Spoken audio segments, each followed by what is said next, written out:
ela tinha voltado do Brasil e ela estava muito entusiasmada com o Tatu Canara. Não sei, isso aí pode ser intuição da mãe, sei lá, de outras crianças conversando, não sei. 10! Nota 10! O senhor vai gostar, hein? Bebê diabo parou o táxi na avenida. Ao vivo é muito pior. Olá, eu sou o Danilo Corsi. E eu sou a Camila Quintel. Hoje vamos contar uma história relativamente recente. Na noite de 28 de novembro de 2016, a equipe de futebol da Chapecoense iria jogar a grande final da Copa Sul-Americana na Colômbia. Porém, uma série de decisões duvidosas dos dirigentes da equipe e da companhia aérea levaram à maior tragédia com o time de futebol da história. Vem entender com a gente como tudo isso aconteceu. Mas antes, nossos patrocinadores. Primeiro, o SiteGuy.dev. Precisando de um site para sua empresa ou projeto? Entre em SiteGuy.dev e fale com eles, que resolvem seus problemas bem rapidinho com um precinho bem camarada. E agora, Camila, o que o Drinco nos mandou hoje? O vinho de hoje é o vinho verde Via Latina Alvarinho 2022. Um vinho português extremamente aromático, feito para tomar bem gelado. O bom é que você pode comprar ele por apenas R$ 69,90 janjas, lá no Drinco. Aproveite. É janja agora? É janja. O valor monetário? É janja. Entendi. Brinde história? Tchim.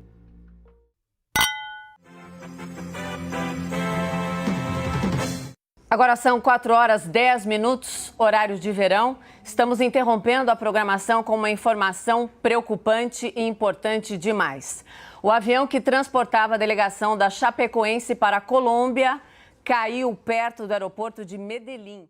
Bom, para começar, vou dar um pouco de contexto para vocês entenderem a dimensão da tragédia na esfera esportiva. A Associação Chapecoense de Futebol nasceu em 10 de maio de 1973, com o intuito de fazer a região de Chapecó, em Santa Catarina, figurar no cenário futebolístico tanto da região quanto também do Brasil. O clube surgiu da fusão de dois outros clubes amadores, o Atlético Chapecoense e o Independente. O primeiro time era basicamente formado por jogadores da cidade, todos jogando como bico. Tinha PM, funcionário da prefeitura, motoristas e por aí vai. Mas o clube era ambicioso e em apenas 4 anos conquistou seu primeiro campeonato catarinense. Até hoje já foram 7. Essa trajetória de sucesso foi interrompida no começo dos anos 2000. Em 2001 ficou em último no campeonato catarinense e teve que disputar uma seletiva para voltar à primeira divisão. Mas foi pior. Em 2003 o clube faliu. Mas estamos falando de Brasil, né? O clube usou o velho artifício, amparado pela legislação brasileira, de mudança de personalidade jurídica, mantendo o futebol como produto, e passou a se chamar a Associação Chapecoense Kinderman Master Vet. Em 2005, empresários e políticos da cidade assumiram o clube, voltando a ser a Associação Chapecoense de Futebol. Eles deram um truque fiscal, então. Truque fiscal. Com o clube reorganizado, em 2003 disputaram a Série B do Brasileiro, chegando à Série A em 2014. Neste ano, conseguiu se classificar para a Copa Sul-Americana, onde fez seu primeiro jogo internacional da história. Em 2016, novamente jogou a Sul-Americana e fez uma campanha quase perfeita. Primeiro eliminou o Cuiabá, na fase nacional da competição, depois passou pelo Independiente da Argentina, o Júnior Barranquilla da Colômbia e o São Lourenço, time do Papa, também da Argentina. Inacreditavelmente, a Chapecoense estava na final. Iria enfrentar o Atlético Nacional da Colômbia, com o primeiro jogo em Medellín e o segundo em Curitiba. Essa trajetória meteórica no cenário nacional fez da Chapecoense um time queridinho do Brasil. Agora a gente precisa falar da LAMIA. A companhia aérea nasceu na Venezuela em 2010, fundada pelo empresário Ricardo Albacete e com cota do governo venezuelano. A ideia era ter voos baratos que ligassem a Venezuela e Colômbia. A frota da empresa era de 3 aviões pequenos, o Avro RJ-85, de fabricação britânica. Isso, já vamos colocar a culpa na Venezuela. Sempre. A Albacete tinha um histórico bem estranho. Tinha investimentos no setor metalúrgico e petrolífero, mas já havia respondido a um processo na Corte Suprema da Venezuela por uma suposta fraude, com o uso de um mandato falso e apropriação indébita. E a crise da LAMIA bateu forte, e a Albacete arrumou um investidor chinês chamado Sampa, um suposto milionário que estava interessado em investimentos internacionais. Sampa acabou preso na China e a LAMIA foi desativada em 2011. Tá, peraí, então ele tinha a empresa e ele tinha os outros investimentos, mas aí por conta desse processo aí, a empresa foi... A empresa não deu certo, porque a LAMIA. Ele queria ligar a Venezuela à Colômbia com preço barato, mas não deu certo. Entendi. Aí ele arrumou um investidor chinês para investir uma grana, o cara foi preso na China, e aí ele encerrou a empresa. Ótimo investidor. 2 anos depois, a Albacete reativou a companhia com outro nome, Linha Aérea Margarita, em uma manobra que lhe permitiu manter os mesmos logotipos e distintivos internacionais, anunciando voos para várias cidades do mundo, inclusive Miami e Boston. E aí ele adquiriu outros aviões do mesmo modelo. Mas ele teve investimento para isso? Não, dinheiro do bolso dele. Entendi. Em janeiro de 2015, Albacete desistiu da operação venezuelana, transferiu as aeronaves para a Bolívia e criou a Lamia Bolívia, em sociedade com Gustavo Vargas e com Miguel Quiroga, que era um piloto que já voava como instrutor na Escola de Aviação Aerodinos e era genro do ex-senador boliviano Roger Pinto Molina. A relação de Quiroga com o ex-senador facilitou todos os trâmites de registro da empresa. No quadro societário, Albacete aparecia apenas como um fornecedor das aeronaves mediante pagamentos mensais. Entendi, mas era dele mesmo. Era dele. Cobrando quase 40% menos que qualquer outra companhia aérea, rapidamente a Lamia ganhou fama no mundo do futebol. Era um jeito fácil e barato de transportar equipes durante os campeonatos. Corinthians, Palmeiras, Boca Juniors, River Plate e dezenas de outros clubes de grande porte usavam com frequência a Lamia como fornecedora de transporte. Entendi, então ela estava arrasando na América Latina. Tava bombando. E aqui as coisas começam a ficar esquisitas. Primeiro temos o seguro. A Lamia contratou um seguro da corretora AON pela seguradora Tokio Marine e pela resseguradora Biza. Esta apólice excluiu a Colômbia dos territórios sobre os quais a aeronave poderia voar e foi negociado num valor menor a partir do momento em que a companhia passou a transportar equipes de futebol, o contrário do que acontece no mercado. Mas a empresa era colombiana então, mas como que ela não podia voar sobre a Colômbia? A seguradora não cobria por conta das guerrilhas, das Farc. Entendi. Então, assim, tipo, se você voar na Colômbia não tá segurado. Ok. Em seguida, no dia 9 de novembro de 2016, a Lamia foi responsável pelo transporte da seleção da Argentina de Buenos Aires para Belo Horizonte, onde haveria o jogo das eliminatórias da Copa de 2018 contra o Brasil. O avião da Lamia pousou com apenas mais 15 minutos de combustível disponível. Ou seja, voar com pouco combustível era uma prática comum da Lamia. E aí avançamos 20 dias, em 28 de novembro, a equipe da Chapecoense estava em São Paulo, onde havia jogado no dia anterior. Os diretores da Chape contrataram a Lamia para um voo direto para Medellín, mas a ANAC não autorizou. Voos assim devem ser feitos por empresas do país de saída ou de destino, e a Lamia era boliviana.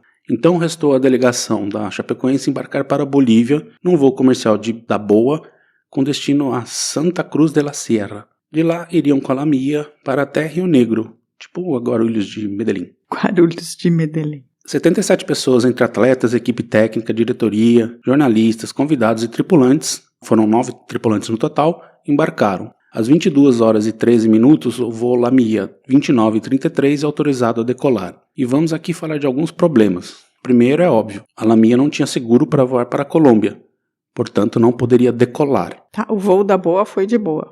Foi de boa. A segunda é a questão do combustível. A autonomia do avião usado para a viagem, o modelo Avro RJ-85, é de cerca de 3.000 km, enquanto a distância do trajeto era de 2.975 km. Gente, tinha que ter parado no meio. Exatamente. Num caso com distâncias tão próximas, as normas internacionais de aviação obrigam a realização de uma escala no trajeto para reabastecimento. Às autoridades colombianas foi apresentado um plano de voo que previa uma parada para reabastecer em Cobija, na Bolívia, a 1.700 km de Santa Cruz. Mas a parada não aconteceu. Já para a parte boliviana, foi enviado o plano de voo real, sem previsão de escala e sem combustível suficiente em caso de imprevisto. E os bolivianos encresparam de início. Claro, né, gente? Pelo amor. É muito absurdo isso. Célia Castedo, funcionária da Administração de Aeroportos e Serviços Auxiliares de Navegação Aérea da Bolívia, fez 5 observações questionando o documento. Entre elas, o fato de o tempo de voo ser idêntico ao da autonomia da aeronave, ou seja, sem margem de segurança. Em áudios, Alex Quispe, despachante da empresa aérea Lamia, disse a Célia: "Faremos o voo em menos tempo, não se preocupe." E assim, o voo foi autorizado. Quispe morreu no acidente. Obviamente, o comandante estava fazendo uma aposta que chegaria lá com a gasolina no berro. É muito absurdo. Não foi um acidente, então, né? Não foi um assassinato. Então, não tem nenhum acidente envolvido aqui nesse caso. E só vai piorar. O voo transcorreu normalmente quando entraram em contato com a torre de Bogotá, onde supostamente deveriam sinalizar o pouso para reabastecimento. O copiloto aparentava nervosismo com a sinalização de baixo combustível do avião, conforme áudios do voo. Ao se aproximarem de Rio Negro, são instruídos a esperarem. Tinha outro voo na frente. Aqui o comandante evitou declarar emergência, o que o colocaria como prioridade. Ele obviamente estava com medo de retaliações. E aí os motores 3 e 4 pararam, se tivesse declarado a emergência, teria chegado ao aeroporto, faltavam apenas 81 quilômetros. Então o cara ficou com um cagaço e falou, vou jogar a minha vida em risco. Exatamente, porque ele achou que se chegasse lá e na fiscalização ele não teria parado para abastecer, que ele tinha mandado para a Colômbia que ele ia fazer um reabastecimento e por ordens das leis internacionais de aviação ele não pode viajar com gasolina no berro, né? E esse alerta de emergência ele só fez meia hora depois, quando os motores 1 e 2 pararam. E aí ele declarou que estava com problemas de combustível quando voava entre os municípios de La Serra e La Unión. E aí ele recebeu, obviamente, autorização para pousar. Nesse caso, ainda planando, seria possível chegar ao aeroporto, 12 quilômetros distante. A questão é que o piloto baixou o trem de pouso e os flaps, o que diminuiu muito a capacidade de planar do avião. Se não fizessem isso, né, se ele não tivesse baixado, daria para chegar, mas não daria porque tinha um baita morro de 2.600 metros à frente. O avião estava condenado. Planando em alta velocidade, o avião se chocou com um monte conhecido como Cerro El Gordo. A comissária de bordo, Ximena Soares, sobrevivente do acidente, declarou que, pouco antes da queda, as luzes da aeronave se apagaram de repente e então, entre 40 e 50 segundos depois, caiu. O técnico de voo sobrevivente, Ervin Tumiri, disse 2 dias depois do acidente que somente conseguiu ficar vivo porque seguiu todos os protocolos para tal ocasião. Ficar em posição fetal, com malas entre as pernas, segundo ele, ocorreu um pânico total no interior da aeronave, com gritaria e pessoas saindo dos seus assentos. Depois ele desmentiu, afirmando que, até o exato momento do impacto, nenhum passageiro sabia que havia uma situação de emergência, sem qualquer aviso da tripulação, e que todos estavam apenas preparados para a aterrissagem que já tinha sido anunciada. E aqui cabe falar que, apesar do acidente, todas as vítimas tiveram seus corpos praticamente preservados. Isso porque não houve explosão, o que facilitou no processo de identificação. Não tinha que explodir, não tinha uma gota de gasolina no avião. 71 pessoas morreram na tragédia, entre elas 19 jogadores e 20 jornalistas. Tivemos 6 sobreviventes, 3 jogadores, 1 jornalista e 2 tripulantes. Então são eles, o goleiro Jackson Follman, que teve a perna direita amputada, o zagueiro Neto, o lateral Alan Rochelle, o único a seguir carreira no futebol depois, os tripulantes Ximena Soares e Ervin Tumiri e o jornalista Rafael Hensel, que morreu em 19 de ataque cardíaco enquanto jogava futebol. Então ele morreu super jovem, né? Super jovem. Entre os mortos, figuras como o ex-jogador e comentarista Mário Sérgio Pontes de Paiva, o narrador Deva Pascovitch, do qual eu era muito fã.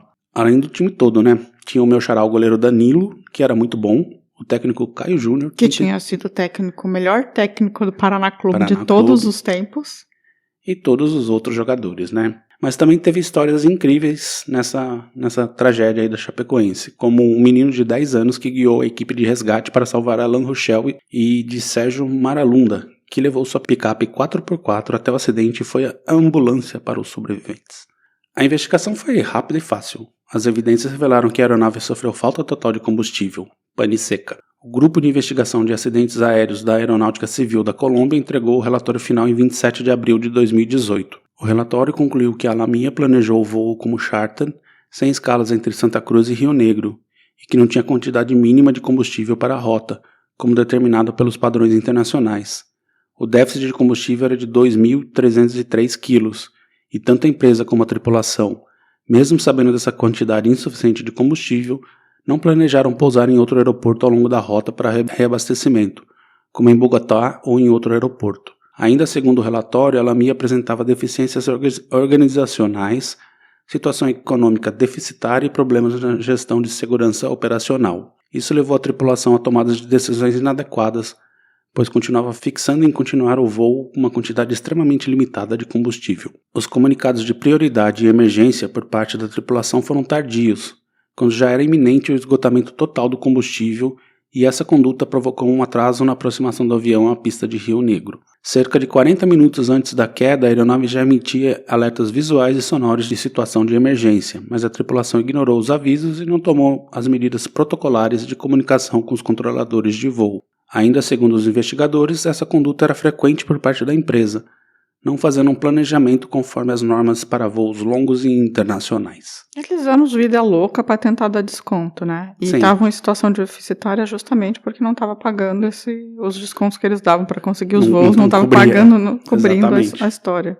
Bom, Além de toda a comoção nacional e internacional, né, que rendeu muitos tributos às vítimas, e o Atlético Nacional, né, decidiu dar o título da Sul-Americana Chapecoense, tudo isso foi muito comovente e tocante.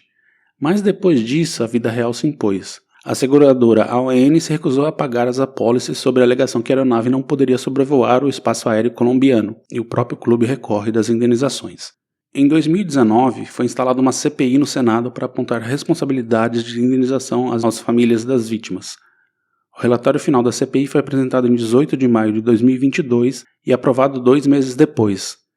Esse relatório responsabilizou 5 empresas pelo acidente: a Lamia, a Bisa Seguros, a Tokyo Marine, a ON UK e o Grupo Estratégia, que estariam envolvidas em uma fraude na emissão da apólice de seguro contratado pela Lamia. E sabe o que aconteceu? Pouca coisa. A Tokyo Marine, seguradora da Chapecoense, ofereceu 1.900.000 para as famílias.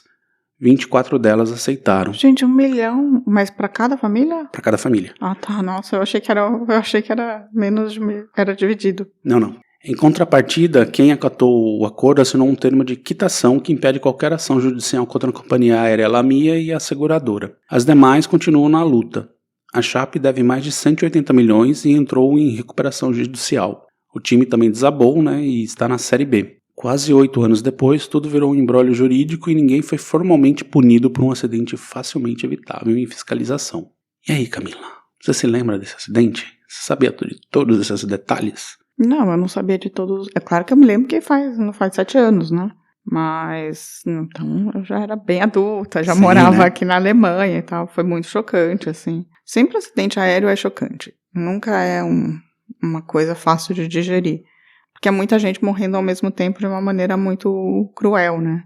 E fazia um bom tempo, que eu acho que o último que tinha sido foi no começo dos anos 90, quando a seleção de Gana caiu inteira. E assim, e quando é um time de futebol, ainda tem essa coisa de serem jovens, atletas, né? Teoricamente com um futuro longo pela frente ainda. Então, tipo, coloca mais um quê de mais trágico ainda numa situação como essa. E eu lembro que foi porque faltou combustível, mas eu não sabia que tinha sido tão descarado, assim. Eu achei a empresa era completamente picareta, né? E assim, e já sabia-se também no mundo do futebol que depois da história com a Argentina, assim, os dirigentes já meio que sabiam que a Lamia não era muito confiável, mas mesmo assim, por oferecer uma grana mais em conta, eles ainda continuavam insistindo em voar com ela. Porque estava funcionando, né?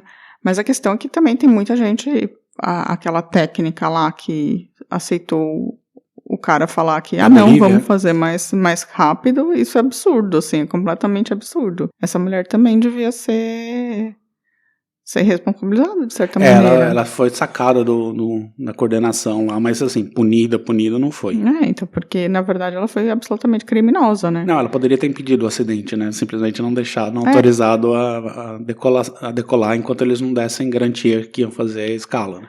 Porque assim, no final das contas, a companhia ela não mentiu, sabe? Ela mentiu que não ia parar, né? Ela mentiu pra Colômbia, que ela avisou pra Colômbia que ela ia parar. Pra Bolívia, que eles estavam saindo da Bolívia, eles falaram, não, a gente vai direto. Então, isso que é absurdo, assim, não deviam ter deixado ir direto em hipótese alguma, assim, falar que, como assim? Nossa, é muito absurdo, é muito revoltante. As pessoas tratam como um acidente, mas isso aí, obviamente, não foi um acidente. Não foi um acidente, não foi nem um pouco. Em hipótese alguma. Então é isso, essa foi a história do, assassinato da Chapecoense, talvez seja o melhor jeito de dizer. Agora pausa e recadinhos? Sim.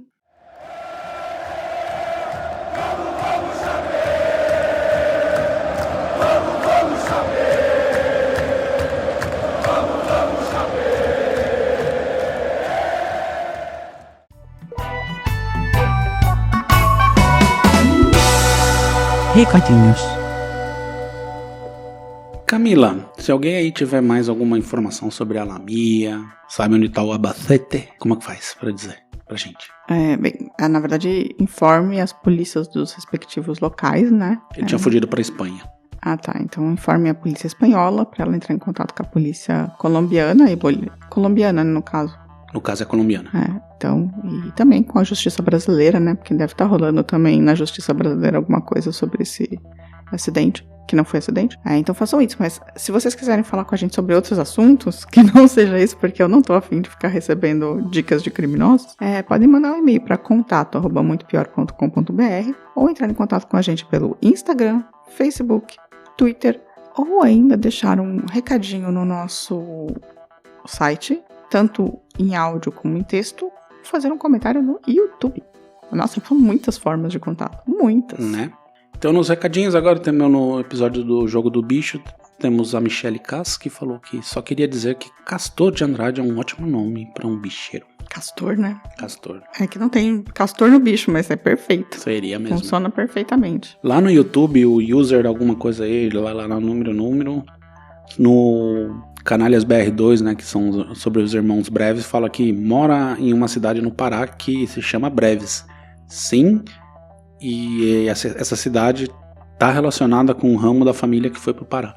Eita, mas lá atrás, assim, esse ramo da família não tem nada a ver com os Breves, que eram escravocratas e o caceta, mas eles foram, uma parte da família foi pro Pará. E tem uma cidade chamada Breves. Breves. Quem nasce lá é o quê? Brevinho. Brevinho. Rapidinho. Aí numa série de episódios ali antigos, né, tipo Catadão e outros, a Mônica Silveira mandou um obrigado pra gente. Oh, um beijo, Mônica. E aí também lá no episódio do Revoada das Galinhas Verdes, o user Views for DC, enfim, sei lá, falou que amou o podcast e queria saber quais as músicas foram utilizadas. Vixe. Eu já faz muito tempo, mas alguém já tinha me perguntado isso, eu tenho em algum lugar, eu vou postar lá. Muita treta, vixe. Aí a gente recebeu um e-mail da Gisele Silva Rumin, que é escritora, youtuber e podcaster do G Pensadora. E aí ela estava pesquisando para realizar um episódio sobre o massacre do Carandiru, encontrou a gente e virou fã. E está maratonando. Eu não consegui ver tudo ainda, mas disse que a gente faz ela rir. Nossa, a gente tá fazendo ela rir com as nossas tragédias? Não sei lá do que ela tá rindo, mas ela disse que a gente faz ela rir. Eu acho você hilário. Ó só. Tô brincando. Obrigada, Gisele, tipo, muito bom. Mas não maratone, eu fico com um pouco de medo dessas pessoas que maratonam a gente, assim, tipo, ficarem ouvindo a gente todos os dias. Eu acho que a gente melhorou. Episódios antigos são mais esquisitos, mas vai lá, ouve. 180 episódios, senhor. E aí da galera que não necessariamente comentou nada, mas interagiu com a gente lá, temos o William Heblin. O Will. Temos o Renato Alves e a Camila França. Temos a Michele Casco, né, que também ela comentou. O Elton Nascimento e o Oa Rabelo.mar. Foi essa galera aí que interagiu com a gente essa semana. E, além de tudo, o Giancarlo. O Giancarlo também mandou um extenso e-mail. Não foi extenso. Extenso e-mail. Não foi extenso, foi escreve bem. E-mail. Ele escreve bem. Giancarlo, um beijo pra você, já tava com saudade já. Giancarlo. E aí eu falava 3 vezes Giancarlo, porque aí a Dani Piquiliani fica com ciúme. Ah, tá. Eu achei que era tipo o Candyman. Não, é Beetlejuice. Ah, tá. É mesmo. Beetlejuice também. Tá. Giancarlo. Apareça, sempre, eu vou te responder. Mais alguma coisa que você queira acrescentar, Camila? Um beijo para os de sempre, né? Michele, Futura Diva, a Andréia, o Paulo, esse povo. Lenara, sempre. Esse povo sempre. A Caroline. Panarello. A Panarello, essa galera. Beijo Isso pra aí. vocês. Então tá, semana que vem estaremos de volta. Um beijo. Tchau, tchau. Tchau. A vida é muito pior. Esse episódio é um oferecimento de trinco.com.br e siteguy.dev.